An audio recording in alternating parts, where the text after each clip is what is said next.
To the Director of Project Freelancer from the Oversight Subcommittee Chairman. Captain Rebus, we've got something over here. Dear Director, I want to thank you in advance for your openness in response to our subcommittee's request for more information. We were disappointed that your recovery force reported a total loss at Outpost 17B. We had hoped there would be at least one soldier left that could shed some light on the situation. I know that your agency has enjoyed a high degree of freedom with very little scrutiny in the past few years. It is not our intention to disrupt such a progressive military program, but instead to find a way we can work together in a manner that befits all our responsibilities. I am certain that you will agree, and we look forward to making this review process as painless as we possibly can. A response from the Director of Project Freelancer.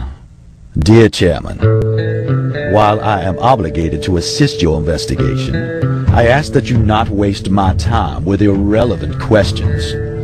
My agency is normally unconcerned with such minute directives as troop reassignment, except, of course, in the most critical of matters.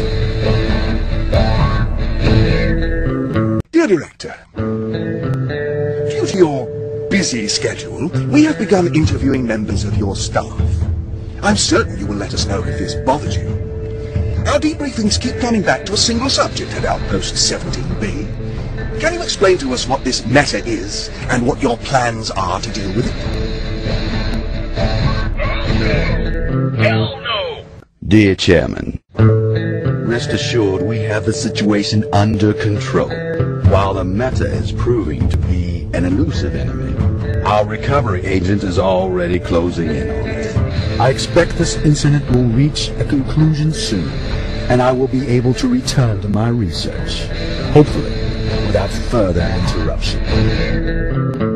Dear Director, we can all understand that a shift from autonomy to oversight can be a difficult adjustment for anyone, but especially someone of your standing. In that spirit, we have attempted to accommodate your brief explanations to our serious inquiries.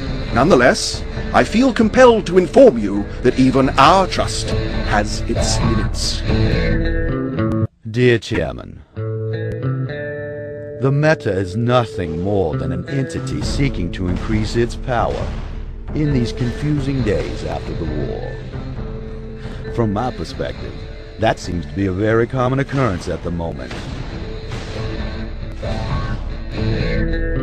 Dear Director, your program was granted the use of a single artificial intelligence unit for implantation experiments. Yet, the department records clearly show multiple agents in the field with implants during the same timeframes. Surely this must be a logging error, and we anticipate a corrected document soon. Dear Chairman, I understand your concern that increased activity would bring increased risk. However, our fail-safes are simple but foolproof. A dead or dying agent's beacon automatically notifies our recovery team, and we will be on the scene immediately to secure all the military's property. Dear Director, I feel you're avoiding the question. If this target was already in possession of an AI unit, how was he able to secure an additional unit from Agent South? Would not that verify, as we indicated earlier, that your program now runs experiments with more than one artificial intelligence? If so, where did these additional AI come from? And more importantly, how did your agency procure them? Dear Chairman, our records in this matter are impeccable, and I will refer you to them. It is true that we were granted the use of only one AI program, yet with special permission to conduct our experiments.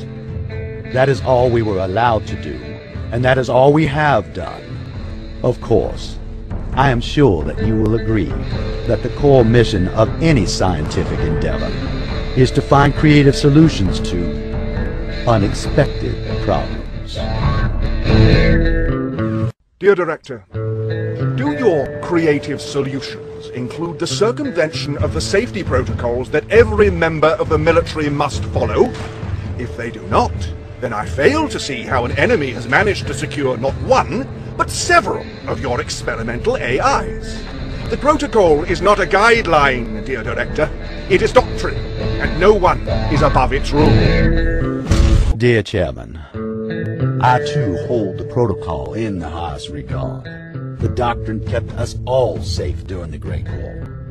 If you are insinuating, sir, that we violated it in any way, or that we were derelict in our duty to the military, well then I suggest you be direct and tell me exactly how we did so. Dear Director, our laws are not designed to outline every possible infraction that may take place. However, the spirit of the law is clear. Blatant disregard for the safety and well-being of our citizens in any form will always be a punishable offence, regardless of how well or by whom that offence has been justified. Dear Chairman, sir, while I appreciate your concern, allow me to correct you in one area. I value all our subjects' well-being, but I revere above all else our ability to continue as a species, our ability to survive, and no committee, no bureaucrat will ever convince me otherwise. Dear Director, please do not attempt to recast this investigation as some type of personal vendetta. Our questions to this point have been fairly standard. Your reactions have not. As such, we have secured all your records and logs by the authority granted us by the UNSC. Now we shall see exactly what it is that you have to hide. Dear Chairman, I imagine this investigation of our program is providing you with the kind of attention that politicians crave so much. How very predictable. What has surprised me most about mankind during the Great War is not our ability to adapt to the new arenas of conflict, but instead our willingness in victory to so quickly return to the old. Dear Director, it is now clear that your agency and its primary program, Project Freelancer, have abused the trust and freedoms that the Oversight Subcommittee has provided you. Your abuse of the Alpha AI will now become the subject of a criminal investigation. I'm sorry, Director, but you have seen the end of my patience. Dear Chairman, I don't give a damn about your committee and its opinions of my work. Have you forgotten, sir, we were at war? A fight with an alien race for the very survival of our species? I feel I must remind you that it is an undeniable, and may I say a fundamental quality of man, that when faced with extinction, every alternative is preferable. To the Director of Project Freelancer, I write to inform you that by the authority of this subcommittee, officers have been dispatched to place you under arrest, and we expect your full cooperation. Congratulations are in order, I suppose. When they write the new morality protocols for dealing with AI, I'm certain they will name entire sections of the doctrine after you. It seems that you will earn your place in history after all, dear Director. Dear Chairman, I am disappointed by your decision to press charges, but I am not surprised. My only hope is that the courts will see the matters differently than you have. You see, I never had the chance to serve in battle, nor did fate provide me the opportunity to sacrifice myself for humanity as it did for so many others in the Great War. Someone extremely dear to me was lost very early in my life. My mind has always plagued me with the question, if the choice had been placed in my hands, could I have saved her? The memory of her has haunted me my entire life, and more so in these last few years than I could ever have imagined. But given the events of these past few weeks, I feel confident that had I been given the chance, I would have made those sacrifices myself. Had I only the chance. I know that you disagreed with my methods and that others will as well. This is beyond my control. However, I cannot imagine that any court would be able to convict me, no matter how low their opinion of my actions might be. You must understand one basic fact for all this to make sense, my dear Chairman. These AI, they all come from somewhere.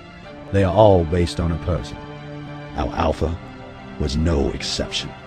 And while the law has many penalties for the atrocities we inflict on others, There are no punishments for the terrors that we inflict on ourselves. So you send your men. They won't find themselves to fight. They'll only find an old man tired, but satisfied he did his duty. An old man weary from a mind more filled with memory than it is with hope. Okay. Time to see if this works. Sincerely yours, the former Director of Project Freelancer, Dr. Leonard Church.